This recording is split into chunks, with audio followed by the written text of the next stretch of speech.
Welcome to the Thriving on Purpose podcast, where we teach Christian entrepreneurs how to build a strong foundation of faith, growth, and skill to lead and thrive on purpose in life and business.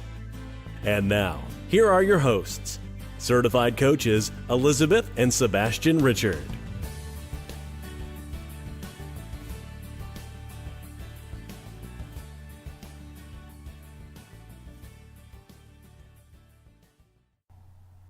Hi guys, thanks for joining us on another episode of the Thriving on Purpose podcast.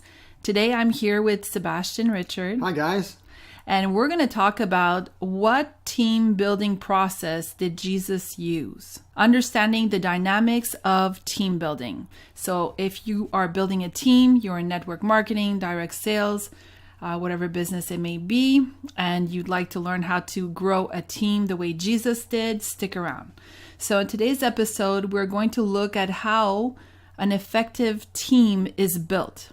John Maxwell said, "The truth is that teamwork is at the heart of great achievement." Exactly. When building an online business, especially if it's in direct sales or network marketing, smart team building is one of the most important parts of your success.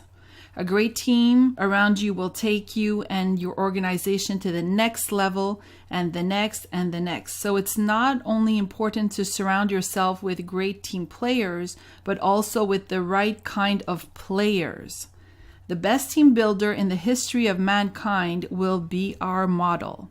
His team of only 12 individuals changed the course of history. I am, of course, talking about Jesus Christ, whose 12 apostles cemented the fledgling church into a movement that completely changed history. Yeah, absolutely. I mean, the church, like as you know, has completely rewritten history as soon as Christ came and established his church through his followers, through his apostles. These guys set the world on fire. And the best definition of the church as an organization that I have ever heard came from a pastor who was giving a conference, a speech, and he was saying that once he was on an airplane, and a lady asked him what he did for a living. And here's what he answered. "I work for an organization that is found on every continent and every country. Our leader is known worldwide. We have implanted relief organizations, publishing houses, schools, libraries, hospitals, and my employer hires millions of people worldwide in all languages, some paid and some volunteer. We reach, teach, and help people across the globe, and we have been in business for hundreds of years." Flabbergasted, the lady asked, "Oh my, this is astounding. So what organization do you work for?" The pastor smiled and simply answered, "The church. I am a pastor." I love that. This is funny, and I remember when I heard that, I was like, wow. And it's when you look at it from an organizational perspective, that's really what the church is, right? I mean, that's how much impact that the church has had. So although it is funny, it's very true at the same time. And that all began with a team of 12 handpicked men that Jesus chose. As we will see, Jesus didn't go just haphazardly from one person to the next, begging them to follow him. That's not the way he did it at all. No, that's not how he did it. He was methodical and intentional when reaching out to someone. When he said to someone, "Follow me," it wasn't on a whim. It wasn't like, "Oh, I think I kind of like him. I think I'd like..." He knew exactly who he was looking for, what he was looking for, and he knew exactly when he found it. So that, I mean, think about the intentionality here, because Christ knew all. He was like, we read in many instances in scriptures where he could read minds, and it's like it says, knowing the thoughts that were in their hearts. So he had that, obviously, that godlike power to know. So he knew exactly who he was looking for, and he went for those people. So when he asked someone, "Follow me," when he said, "Follow me," it was with foresight, insight, and intentionality. Right. So first, let's read John 6:22 to 27. The next day, the crowd that had stayed on the opposite shore of the lake realized that only one boat had been there. Just a little pause here. When we're talking about the next day, we're talking about after Jesus multiplied the bread and the fish. Okay, the Right. miracle of the bread and the fish. Right. And that Jesus had not entered it with his disciples, but that they had gone away alone. Then some boats from Tiberias landed near the place where the people had eaten the bread after the Lord had given thanks. Once the crowd realized that neither Jesus nor his disciples were there, they got into the boats and went to Capernaum in search of Jesus. When they found him on the other side of the lake, they asked him, "Rabbi, when did you get here?" Jesus answered, "Very truly, I tell you, you are looking for me, not because you saw the signs I performed, but because you ate the loaves and had your fill. Do not work for food that spoils, but for food that endures to eternal life, which the Son of Man will give you. For on him God the Father has placed his seal of approval." So then Jesus proceeded on teaching them about how he is the bread of life that comes from God and how they should follow him, because he knew that they were following from the wrong motive, and he wanted to make sure that the people who were following him were doing it for the right reasons. So Liz, could you keep reading from verses John 6, 60 to 70?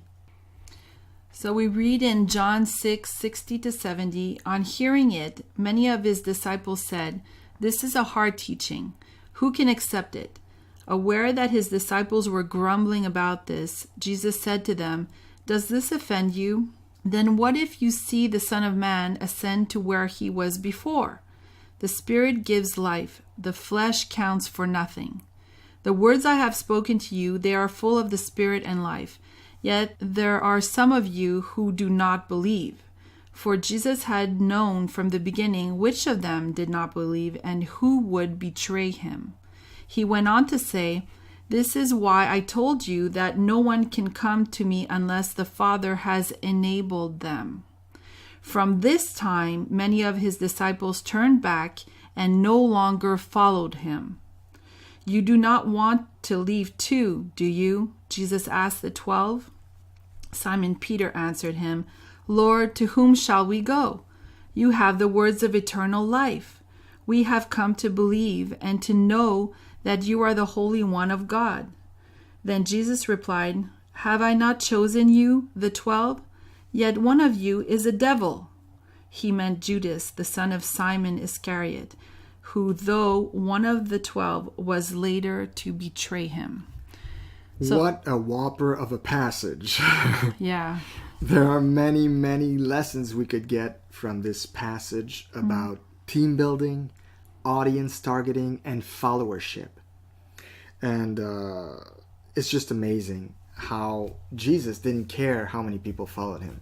He just wanted the right people. And I think I mentioned that in an earlier episode that we did. The last one on target marketing. Yeah. On target, yeah. He just wanted the right people to follow him.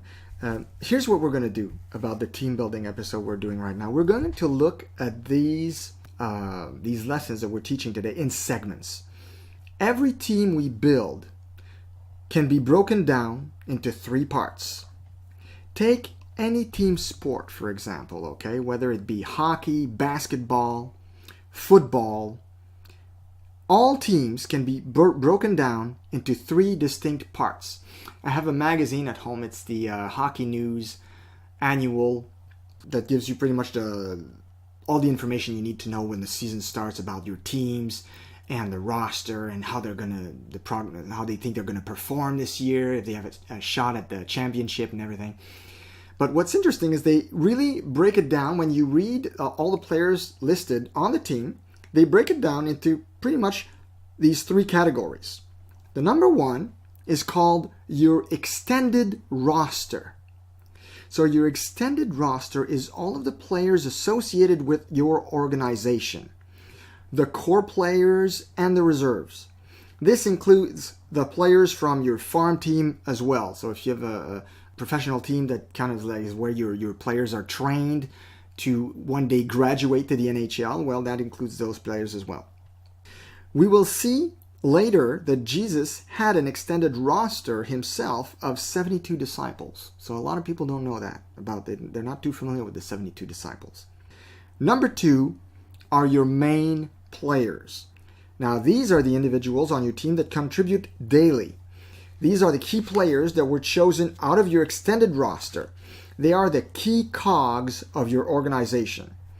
These are the faces you recognize when you watch games of your favorite sports teams on TV, okay? And Jesus' team was comprised of a core group of players, and they were the 12 apostles. And we just read in the passage that was so long-winded in John that Jesus handpicked them to be his team. When he replies to them, he says, "Have I not chosen you, the 12?" Okay? So that was the main players. And number 3 are your stars. Okay? Every sports team has at least one superstar. The superstars are not only the biggest contributors to the team's success, but they are also the face of the franchise. They are more performing, but also more scrutinized. Jesus had 3 star performers on his team, and most of you might know them as Peter, James, and John, and we'll talk about that later. Okay? So the same can be said of your organization, of the team you're trying to build in network marketing or direct sales. On your team, you have your extended roster of people who sign up. So your extended roster is basically everybody who signed up with you. Okay? You will also have your more invested players, what you could call your main players. Okay? So that would be the equivalent on your team of the 12 apostles. And you also will have what we like to call in network marketing, you've probably heard that expression many times, your rock stars, your high achievers, those who will do as much as you do, even more. Okay, sometimes some of them will surpass you. And that's just fine and dandy, especially if you're in network marketing. You just love to have these people on your team. Right. So first we're going to start with the 12, okay? So let's talk about your main players, the ones who comprise the crux of your team, better known in the Bible as the 12 apostles. Most of you, all of you, I surmise, that know about the 12 apostles. They were Jesus' foremost representatives. The word apostle is from the Greek apostolos, and it means an envoy or an ambassador or a messenger commissioned to carry out the instructions of the commissioning agent. Isn't that interesting? So apostle means the sent out ones, the ones who are sent out. So this group, okay, of 12 disciples or trainees called apostles changed the world. They were the church's pioneers. They solidified this organization that Jesus came to build called the church. Jesus was its cornerstone, but the apostles were its pillars. So 12 basically made the cut from the core of his followers, because it says in the scriptures that Jesus chose 12, okay? It says this in the scriptures. He chose 12. Exactly. So I'm going to mention who they are. Simon, called Peter. Andrew, brother of Peter. Bethsaida, fisherman and disciple of John the Baptist. James, John's brother, son of Zebedee. John, son of Zebedee. Philip, from Bethsaida of Galilee. Thaddeus, Judas, son of James. Bartholomew. Thomas, also known Thomas Didymus. Did I say that right? Didymus, yeah, Didymus? which means the twin.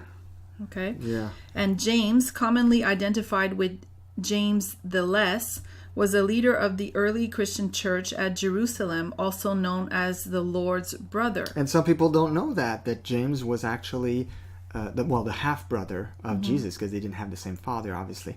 But they grew up together. So that's an interesting dynamic right there, right? Right. And Matthew, the converted tax collector. Simon the Canaanite, called in Luke and Acts Simon the Zealot. The Zealot. Zealot. And this is really interesting because Matthew was a tax collector. Okay? So basically Matthew was seen by the Israelites as a traitor because he worked for the Romans, collecting taxes from his fellow Israelites. And he took some, as was the custom of tax collectors, he took some of that money. So he would basically, let's say you owed, 15 denarii.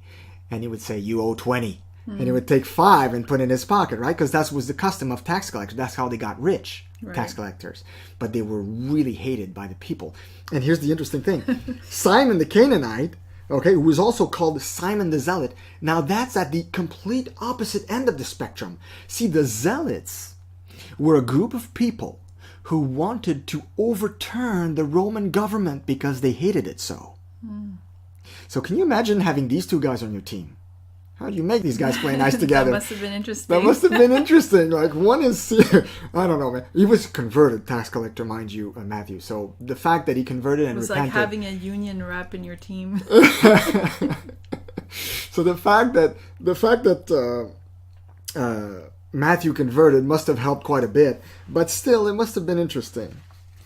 And finally, Judas, you were going to say? Yeah, Iscariot. He needs no introduction. He was replaced as an apostle in Acts by Matthias. Matthias, Matthias, I don't know. I don't know how you pronounce it, huh? In French, it's Matthias. Matthias in French, I don't know. Anyway, sorry, guys. You guys get the point. Forgive us our accent. We know not what we say. So in Mark chapter 3, verse 14 to 15, it says, "And he appointed 12, whom he also named apostles, so that they might be with him, and he might send them out to preach and have authority to cast out demons." Now this is interesting. It's a short verse, and yet it basically gives you the whole mission statement of the apostles, what they were supposed to do. So the passage here tells us why he appointed them. Number 1, to be with him. Number 2, to be sent out to preach. And number 3, to have authority. So he gave them authority and power to cast out devils. Okay? So first of all, they were to be with him. Now this means that Jesus chose these men in order to pour himself into them daily and in very close proximity. He was going to disciple them more thoroughly than the others who followed him more casually. And at the end of the day, just went home, right? These guys were going to stick with him, okay? These guys would walk with him, eat meals with him, ask him questions directly, get answers that others would not. They were with him every day and everywhere for about 3 years. Now that is what we call heavy-duty training. Now they were fortunate, of course, to be so close to the Lord. They were blessed, but they were also called to great responsibility and great leadership, because to whom much is given, much is required. And these apostles, his core of 12, were given so much by being privileged to be with him for this 3 years, right? Right. So the 12 were the first to know who Jesus really was. They were his first line of witnesses, and witnessing was going to be their mandate when Christ would leave to heaven. So when Jesus chose the 12, he purposely chose the guys who would make the best job at witnessing for him. He shared everything he could with them daily. It's very interesting. I once read in a leadership book that team building is maximized in efficiency when it is a team comprised of no more than 12 people. Really? So what he was saying in this book was, he argued in the book that a leader's personal attention, influence, and capacity to mentor is maximized in smaller groups of no more than 12 individuals. And we're talking about personal attention here. Right. You know, we're not talking about I'm doing videos and you're watching videos on my Facebook group. No, we're talking about spending time with a person on the phone, in person, having coffee. Masterminding, yeah. So no more than 12 individuals. Now I'm going to ask you a question. Do you think that Jesus already knew this fact? Well, yeah, Well, yeah. of course he did, right? I mean, he knew this fact because he invented human psychology. So he's the one who made us. So of course he knew in which setting we would learn best. And his small group of 12 men, this band of brothers, through his teaching, influence, and power, turned the world upside down. And we've never been the same since. So he poured into them, okay, because they were also called and commissioned to go out to preach. So the 12, through their preaching, were ambassadors of Christ. Their preaching would set the world on fire, and Peter's first sermon at the Pentecost alone, that sermon alone, converted 3,000 souls. That is hard to imagine because, today we have mega churches. Back then, it was done more in the public places and stuff like that. Right. So for a sermon without a mic, keep in mind, didn't have a mic, to convert 3,000 souls, that must have been something that was never seen before.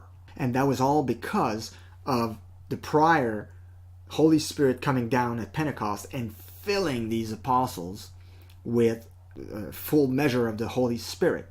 And Right. that's when they came out and they were on fire, and they basically came out of their hiding place. They weren't scared anymore, right? And they were bold for God, bold for Christ, and it changed the world. So obviously that was part of their training too, to be able to do that. And then he gave them authority, as the verse says. So the Bible says he gave them authority to cast out demons, but they also had authority bestowed upon them that defies human understanding. When Jesus said in Matthew chapter 16, verses 18 and 19, "I will build my church, and the gates of Hades will not overcome it. I will give you the keys of the kingdom of heaven.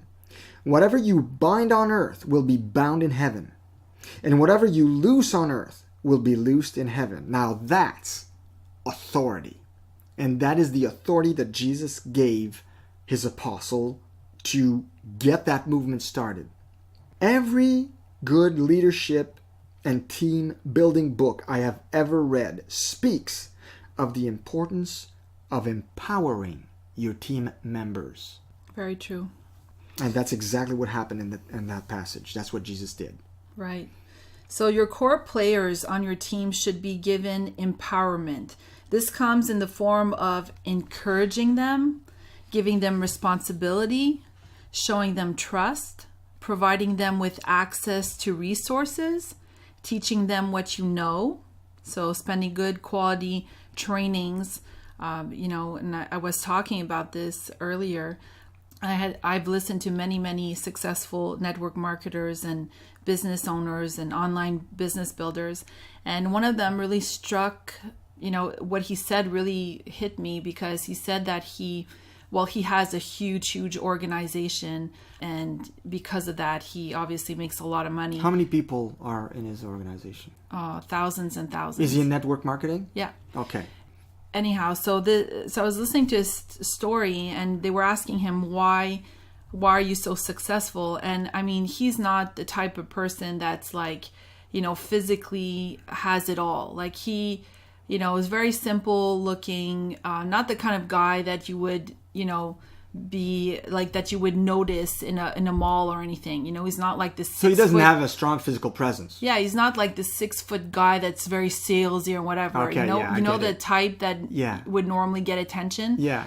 Not at all. And he was talking about how he really worked hard in personal development and mindset, and really worked to build himself up to have that belief and that mindset to be able to do what he does and recruit people and all. But he was explaining that leadership was crucial, and that he really focused on trainings and leadership because he knew that he could never create a huge team if he didn't know how to build these leaders up and invest in them and be that amazing leader, right?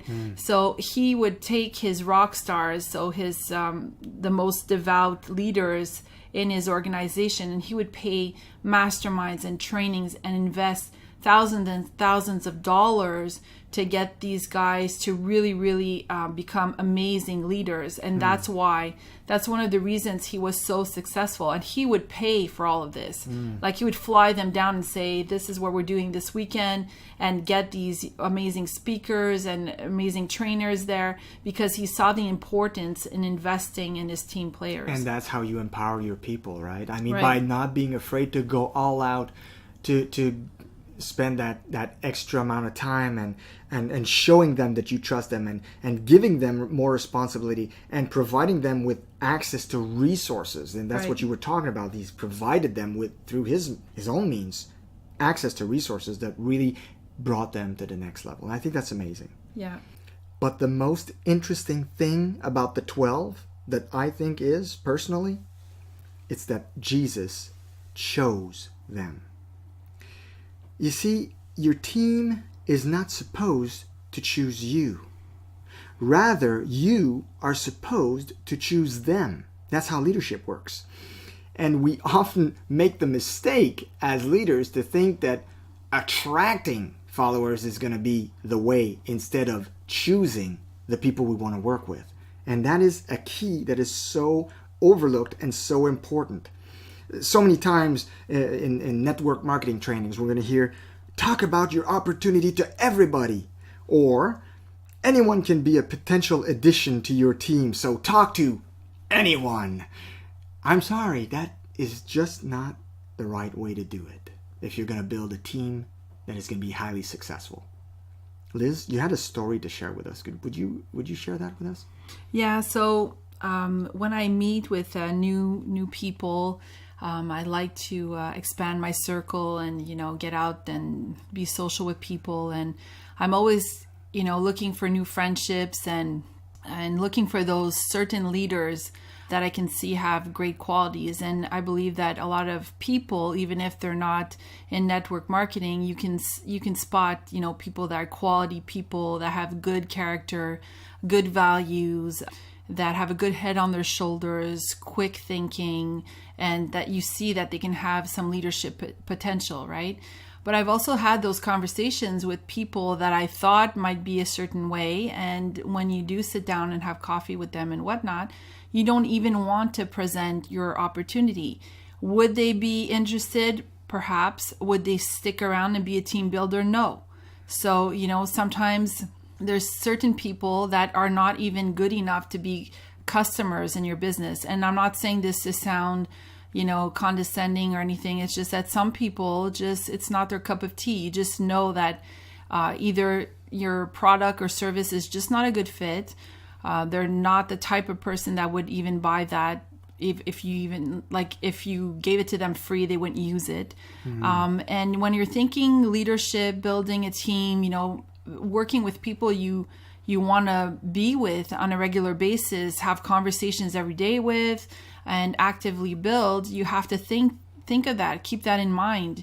Don't think, I can easily sign this person up because I know that, they would say yes because they like me and all that.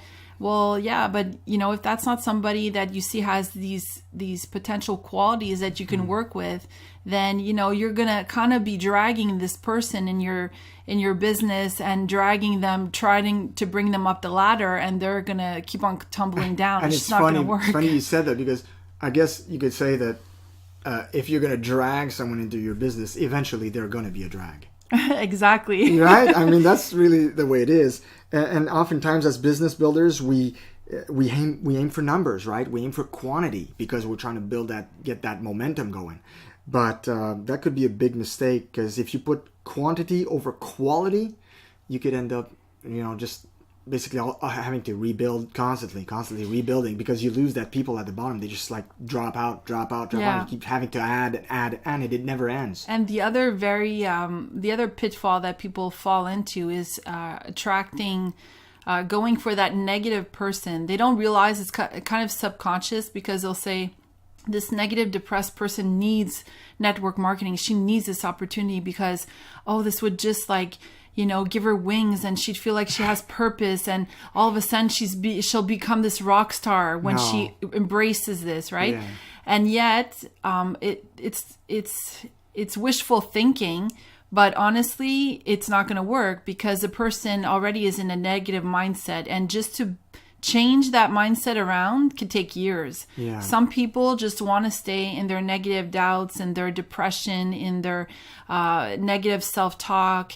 And it's sad, but when you're building a business, it's a lot of work to try to, you're not a psychiatrist, you're not a psychologist. You cannot, you're building a business. You really have to try to find these positive people. And it could just be the wrong timing too for the person. I mean, if the person just went through a divorce or is mourning or something, it's just not the right time, right? I mean, you might think, it's going to give them wings, it's going to encourage them. Probably not. No. They just come back maybe in 6 months and see how they are. Exactly. And one of my mentor had even mentioned this once when he was talking about this very topic. Some people will say to him, well, if I join the business, will I be able to get out of debt and pay off my mortgage? I owe like 3 months. I'm late 3 months my mortgage. Can I do this all of this month? No. And some would just say yes just because they want to sign up, right? And they're dishonest, but it's not true. Like we all know, it takes time to build a business. It takes time to recruit people. It takes time to build yourself up. Sometimes it's exactly just building yourself up to start getting those results can be time consuming. For some people who've never done any personal development to learn the skills. Yeah, they could take them 3 months just to get a first person to say yes. Yeah, or to develop the skills and how to do the business properly, right? And so I liked his honest opinion. He said, look, this is probably not the right timing for you. And, you should look into getting yourself a regular job for now, just to stay afloat. Yeah, that's honest. And work your network marketing business on the side as a part-time thing, so that eventually, yes, you'll be able to get out of your 9-to-5 job and get the results you want and get the life you want, right? Yeah. But he's very realistic. He didn't try to just sign the person up for his own gain. He did, do you understand what I'm saying? Yeah, I totally get it. So basically what I'm trying to say here with this is, if you want to build a team that will carry on your legacy, you will have to choose the ones who will bear the torch you hand them higher. So basically, be choosy. It's good, it's fine, and it's what Jesus would do. For those of you out there who are wondering, what would Jesus do? Well, that's what he would do. Be choosy, and he was choosy. Think that you're going to spend a lot of time with this person, and that you're going to end up going golfing or doing company vacations. You don't want to go after people that you would never even be friends with if it wasn't for this business, right? Yeah. So now we get to talking about the 72 disciples. We spoke of the 12. We went through what the 12, that core, that strong team that you're trying to build, who they are, like what they're like. Now we're going to talk about the extended roster, the 72, okay, who followed Jesus. Some manuscripts or translations say 70. Others say 72. Most Bible translations say 72. And the identity of the 72 disciples is rather obscure. I personally believe that the 12 were a part of the bigger roster of 72. So they were mingled among those 72, okay? And I also believe that these disciples included Mark, known as John Mark, who wrote the Gospel of Mark, the Gospel that bears his name, basically, and perhaps even Luke, the beloved physician, who wrote the Gospel of Luke. And it's interesting, in the Gospel of Mark, there's a mention where we think it's kind of like autobiographical. Towards the end, where Jesus is arrested at Gethsemane, it says that there's this young man who escapes naked. I know it's weird. It's kind of like out there, but we think that this is Mark talking about himself, who was, when Jesus was arrested, he was among the disciples who were with him, and he got scared for his life, and he just ran. And probably they had taken his cloak or something or whatnot. Maybe they were trying to hold on. I don't remember the exact account. I just remembered this right now. So we can only conjecture about who the 72 were, and I won't go in detail about that, but suffice it to say that they were serious followers of Jesus who, although they weren't handpicked to be his 12, they were nonetheless invested followers. So now we're going to read an account in Luke chapter 10 that talks about the sending out of the 72. After this, the Lord appointed 72 others and sent them 2 by 2 ahead of him to every town and place where he was about to go. He told them, "The harvest is plentiful, but the workers are few. Ask the Lord of the harvest, therefore, to send out workers into his harvest field. Go, I am sending you out like lambs among wolves. Do not take a purse or bag or sandals, and do not greet anyone on the road." And in verses 17 to 21, we read of what they reported back to him. The 72 returned with joy and said, "Lord, even the demons submit to us in your name." He replied, "I saw Satan fall like lightning from heaven. I have given you authority to trample on snakes and scorpions and to overcome all the power of the enemy. Nothing will harm you. However, do not rejoice that the spirits submit to you, but rejoice that your names are written in heaven." At that time, Jesus, full of joy through the Holy Spirit, said, "I praise you, Father, Lord of heaven and earth, because you have hidden these things from the wise and learned, and revealed them to the little children. Yes, Father, for this is what you were pleased to do." What a wonderful passage where we really see Jesus coach with all the wisdom that was given to him, and he's such an amazing mentor. So he sends them out, says, "Go, I'm sending you like lambs among wolves." And then they come back, and boy, are they excited. I mean, like, they're amazed. I mean, whoa, just little old me, I was able to cast out a devil. Oh boy, like they're going nuts. And then you see the wisdom of Jesus, who kind of calms them down. Say, don't get overexcited. You know when you need to focus on what's important. You know here. When you send out when you form people on your team, and you tell them basically how to recruit or whatnot, and they report back to you, say, I signed up 3 people.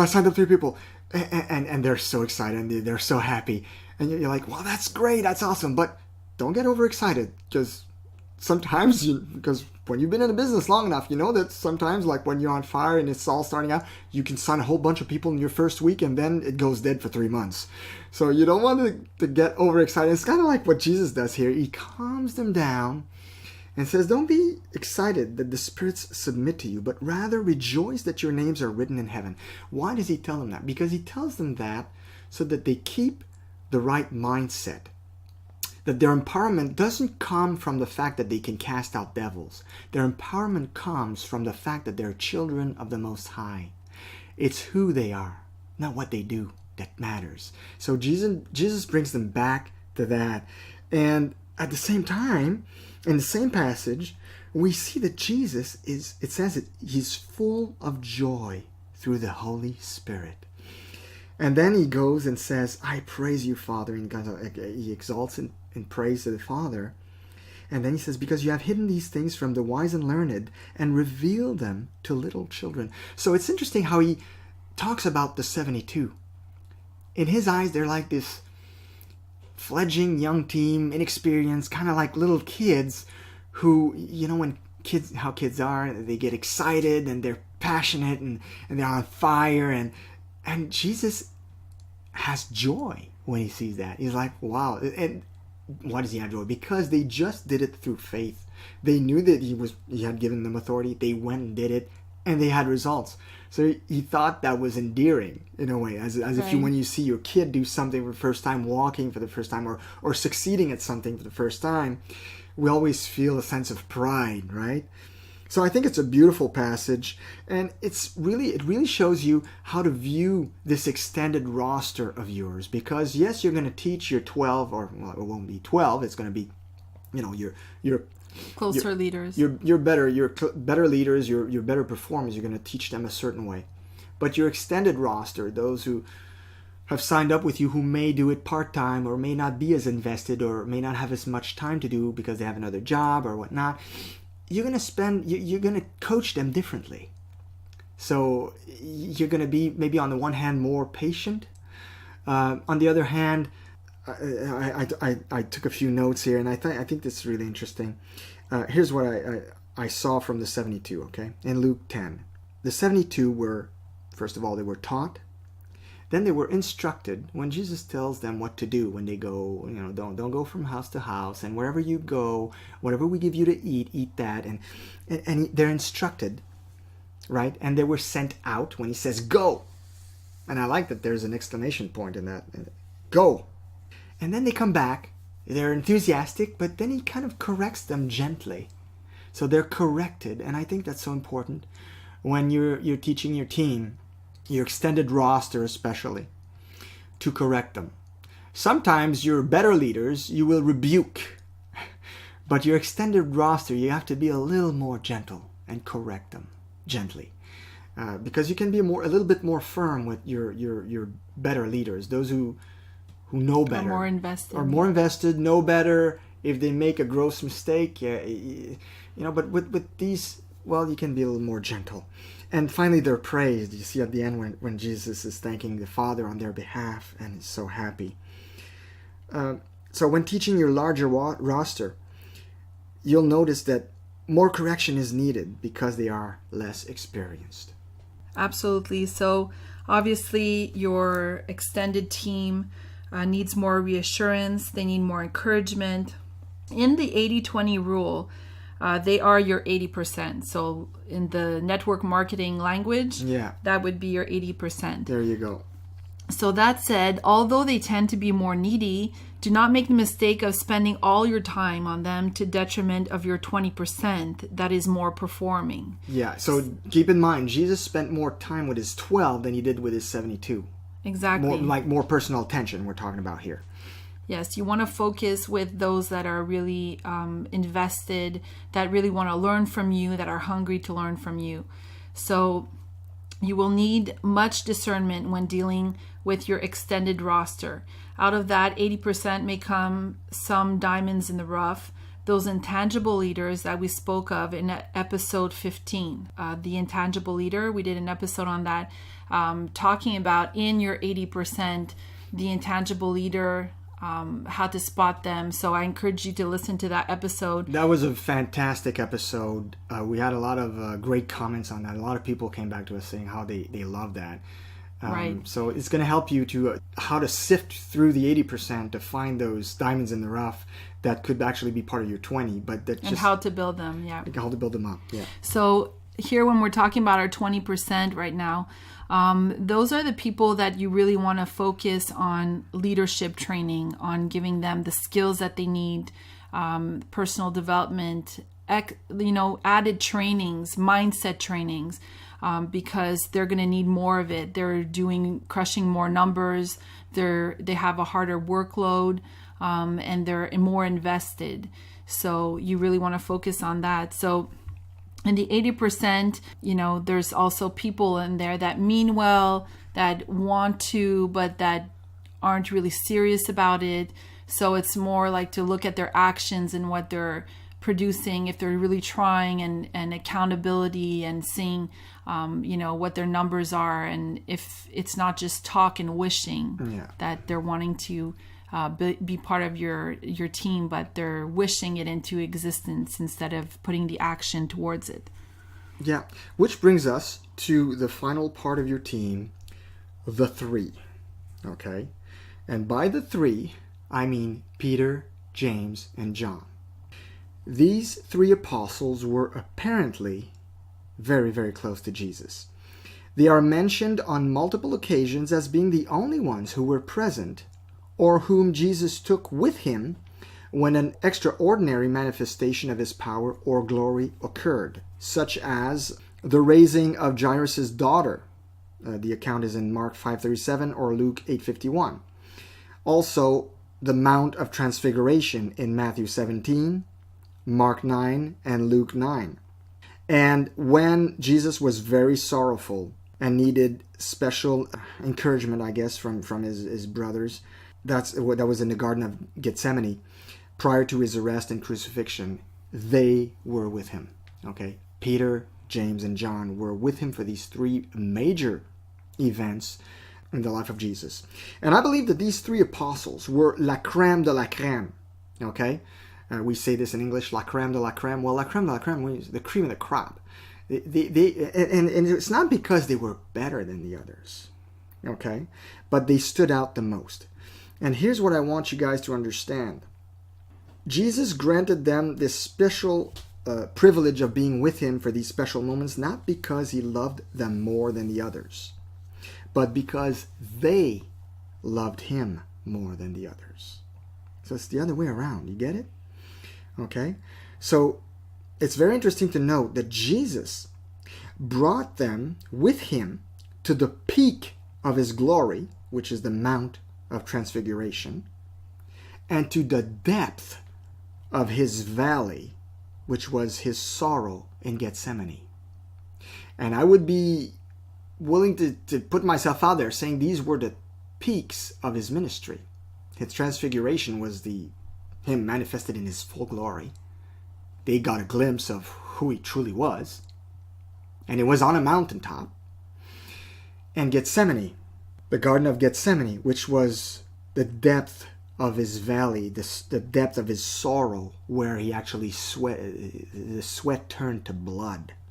So he was so anguished. And apparently there's some doctors who actually said that this is actually possible, that some blood vessels would burst in your body, and the blood would mix with the sweat, and then you would see red as it trickles down the face or whatnot. And I think that was fascinating. So can you imagine the amount of stress that was on Jesus at that moment for him to manifest such a physical trait? All this to say that these guys, these three, Peter, James, and John, they were his rock stars. Not because they were better, but because they thirsted more than the others. And that's often the case when you're building a team. You will notice that your rock stars, they're the ones who devour personal development. They're the ones who you're going to tell them, buy this book and read it. They're not only going to buy this book, but they're going to buy 2 more books by the same author, and they're going to tell you about it. I mean, these are the guys and gals that you need to keep an eye on and say, you know what, I think I can go far with this person. And they're going to want more of what you have to say, okay? And they're going to want more of what you have to teach, and they're going to do it. You're gonna say, for example, you're going to do a Facebook training or whatever, YouTube, whatever, and they're going to go and do it. Implement every second of speech you say and come back to you and say, hey, I did what you did and here's what happened. And these are the people that are really, really into it and really, really bought into your leadership.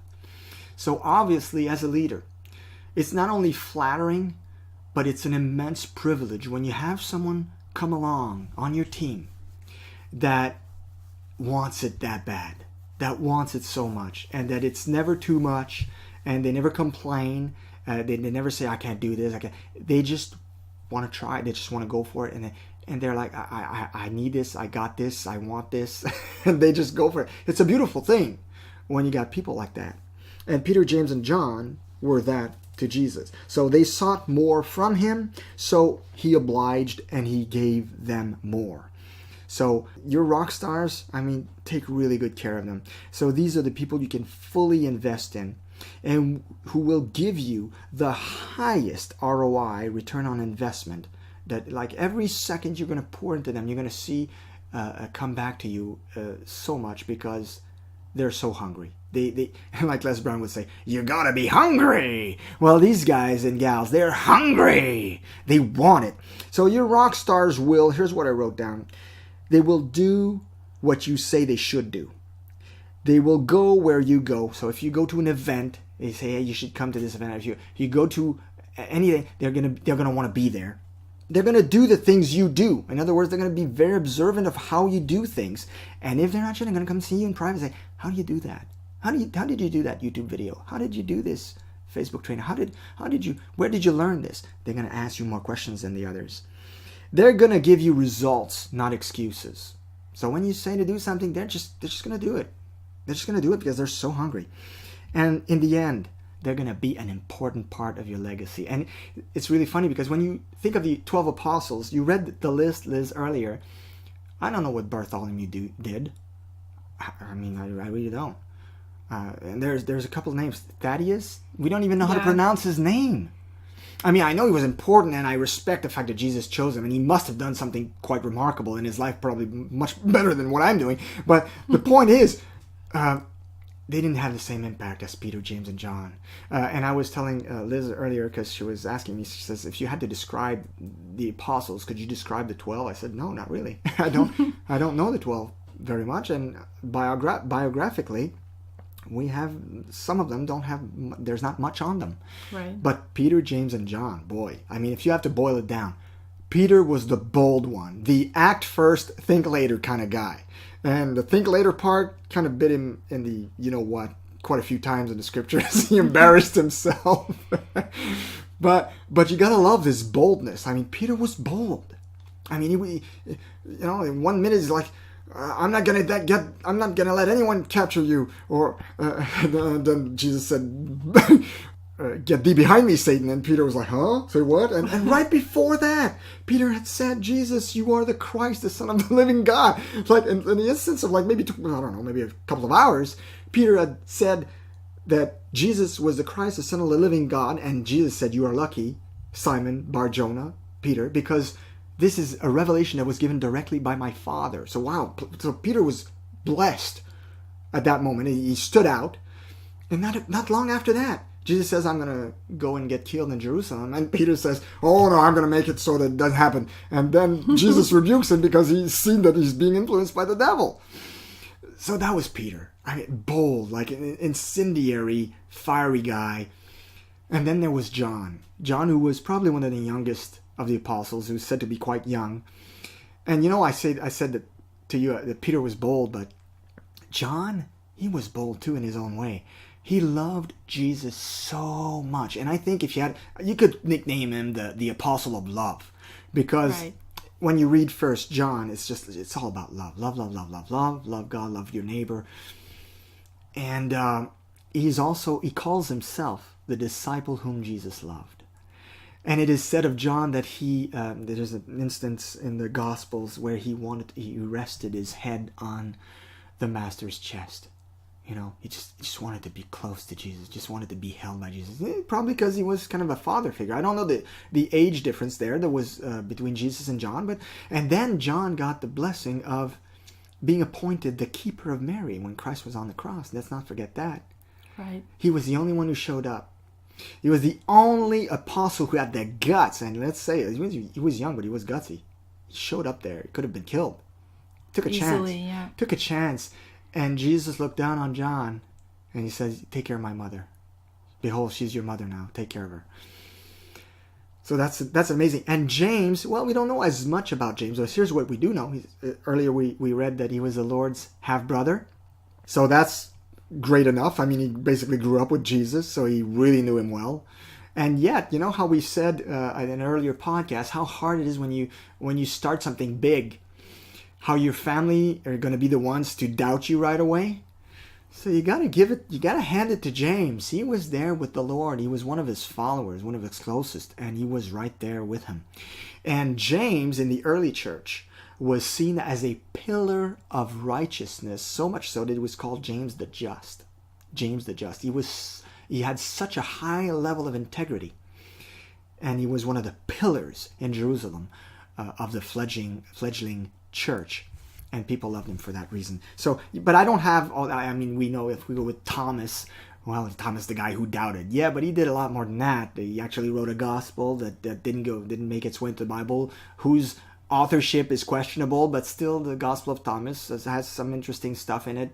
And also, let's not forget his proclamation when, you know, he was in doubt, yes, but when he put his finger in Jesus' the holes in his hands, he just fell to his knees. My Lord and my God. I mean, and that was, wow. I mean, that was a great turnaround for the guy who was, we always say, you know, the doubter, but after that he was quite bold after Pentecost. That's this guy, he carried his own load, and I mean, we don't, there's so much we don't know about the apostles. I mean, it's kind of a shame in a way. We learn a lot in Acts, but it's always pretty much the same ones coming through. And but yeah, I mean, there's so much we can learn from team building, and we saw this in this episode. So we hope that you got a lot of value from this episode, that we helped bring forth the process that Jesus used, and that you'll be able to use some of these points and examples in your own business and your own team building. And we're going to recommend a few books that we think are really, really awesome on team building. They are from, older pillars, I call them. So people that went before us, like Ken Blanchard and John Wooden and John Maxwell, but they're really, really experts in team building. I kind of like older pillars. They're safe. Yeah, so they're a safe bet. Yeah, and they know what they're talking about. So we're going to leave you a few recommended resources to help you guys out. And we hope that you were blessed by this podcast. If you didn't go to thrivingonpurposepodcast.com yet, just go and see our website there, and you'll be able to join our email list so that you can have every episode come straight to your inbox every week. So be sure to do that. And if this episode has blessed you, make sure you share it to people you care about. And we're also going to leave you this teaching in a PDF format for you to download on our website. So that will help you if you want to give this teaching to your team. Maybe you're network marketing and you're building a Christian team and you want to teach them this teaching. That'll be easier for you. We're just going to take all our notes, compile them so that it's going to be a great guide for you to be able to do that. It could be for your church as well. So be sure to get that. Go to thrivingonpurposepodcast.com and be sure to click on the show notes button. That's where we put all our content, our resources. That's where you're able to sign up, and also that's where you can get the free resource, the free guide that we're going to give you for this episode. So be blessed and thrive on. Thanks for listening to the Thriving on Purpose podcast. Be sure to visit thrivingonpurpose.com to access the show notes and to discover more fantastic content. Until next time, be blessed and may you thrive on purpose.